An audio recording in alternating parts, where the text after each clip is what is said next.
Hello दोस्तों, नमस्ते, जय माता दी। मैं अपने चैनल सोना मोदी लोकगीत, नेहा मोदी लोकगीत दोनों पे आप लोग का स्वागत करती हूँ। एक छोटा सा बहुत दर्द भरा कजरी गीत है, तो आप लोग सुनिएगा और कमेंट बॉक्स जरूर बताइएगा।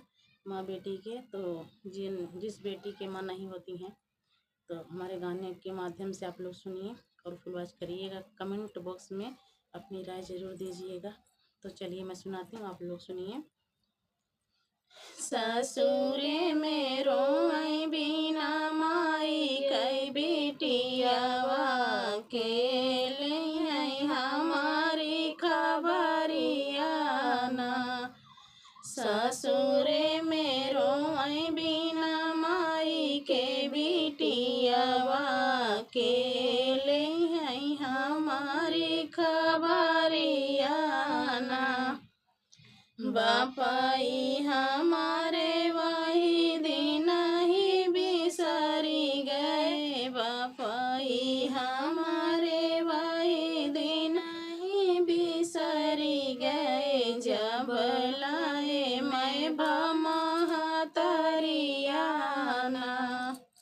जब लाए मैं महतरियाना के ना मोरी मैया मोरिया चरा ओढ़ाई है के लिए हमारी खबरिया ना। के ना मोरी मैया मोरिया चरा ओढ़ाई है के लिए हमारी खबरिया ना। ससुरे में रोई बिना माई के बिटियावा के लिए हमारी खबरिया ना। ससुरे में रोई बिना माई के बिटियावा के लिए हमारी खबरिया ना।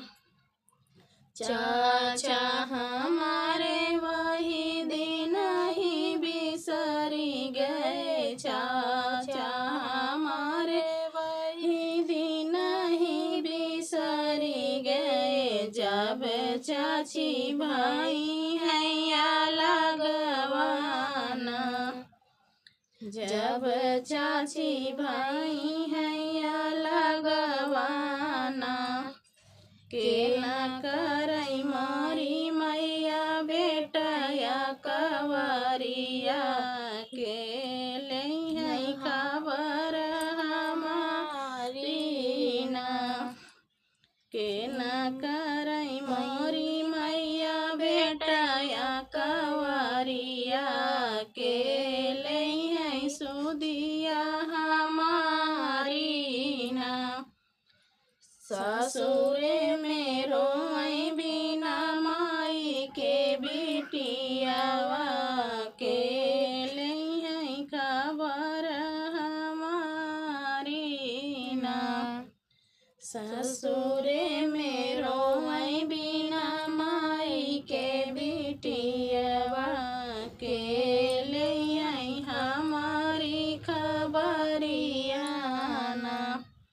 भैया हमारे वही दिन ही बिसरी गए, भैया हमारे वही दिन ही बिसरी गए। जब भौजी आई है गवनवाना, जब भौजी आई है गवनवाना के न मोरी मैया मोरी बनी है गठरिया के लिए हमारी खबरिया ना। के न मोरी मैया बनी है गठरिया के लिए हमारी खबरिया ना।